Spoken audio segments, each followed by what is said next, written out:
That's one clip of the Rutgers University basketball coach cursing at his players. He threw balls at some players, pushed others. And when video of that hit the airwaves recently, Governor Christie called him an animal. Others said what he did was appalling, and the coach was fired. But the Five's Eric Bolling said this about the outrage. It's time to toughen up. I talk about the wussification of America, wussification of American men. This is it. Wussification? I don't know if I agree in this case. A college coach is supposed to be a leader, a role model. That guy was a jerk. He wasn't even effective. His teams had a losing record.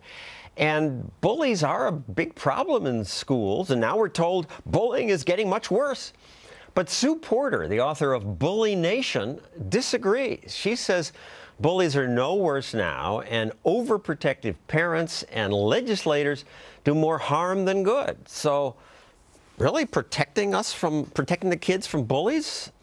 Well, here's the thing you've got to understand, John, is that kids are no different than they were when we were children. And yet our view of them has changed radically. And that's something I'm very interested in because we now see... You're a school psychologist. Yes, I am. And now I'm an administrator. And so I know from experience that kids are not meaner to each other than they used to be. They're not doing nastier things. And yet they learn more lessons about kindness. Absolutely. And in fact, I'd argue that they're actually a nicer group than we were.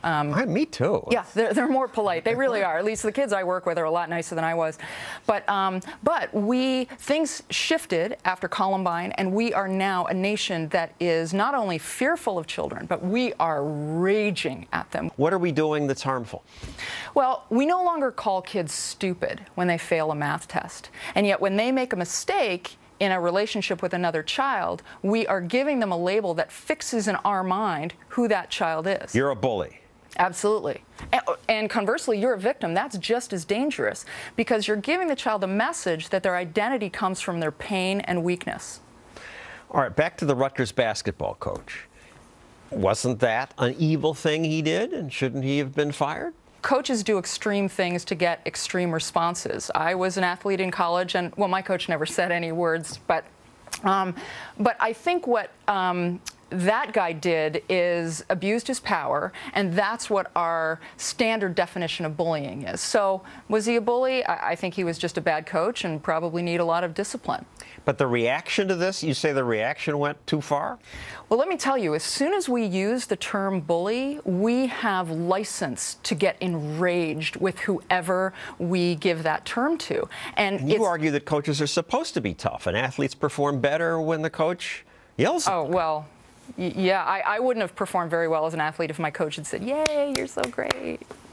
So this kind of behavior is okay for coaches. Not his, but... Not his. But I think you don't get people to perform at their best just by telling them they're great. You get them to perform by taking them to the edge. You get them to perform by making them go inside and find something they've never found before. Though we agree he went too far. But now they're defining bullying, you say, by things like unfriendliness? Yes, persistent. Rolling your eyes? Yeah, persistent unfriendliness. So when you work with middle school kids, you find that this is how they're defining bullying now. So it's not the classic big kid shaking down the little kid for lunch money. It's... I talked to a school principal a couple of weeks ago. She got a call from a mom. My child's being bullied because someone told her her earrings were too big. That's what's going on. And you mentioned middle school. It's not high school where the biggest problems are. It's middle school. The average middle school kid is so self-conscious and so self-absorbed, they are going to see slights everywhere. And a big part of what we have to do to help them develop grit is to figure out how to deal with that and let them know that's part of life. You are going to feel bad sometimes, and you've got to find a way to get through it. How do you do that? And anti-bullying laws make that tougher? I think they do. If we transpose the word bully here and call it anti-child, and that's what I like to do, because we are legislating against children's mistakes. We are legislating against things that you and I experienced and perhaps did as kids. And once that happens, we're starting to see kids as outlaws now, and they haven't changed. Now, one other case that annoys you, a Wisconsin anchorwoman who put on some weight, got an email saying, surely you don't consider yourself a suitable example for young people, girls in particular. The anchorwoman then went on TV and complained about the email. October is National Anti-Bullying Month, and this is a problem that is growing every day in our schools and on the internet. The internet has become a weapon. Our schools have become a battleground, and this behavior is learned. It is passed down from people like the man who wrote me that email.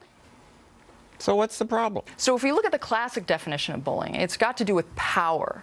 There was no power differential. She received an email she didn't like.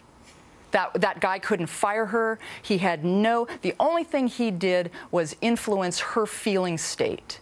And yet she felt she could call him a bully, and that she also felt, so when you call somebody a bully, you yourself never have to look at your behavior.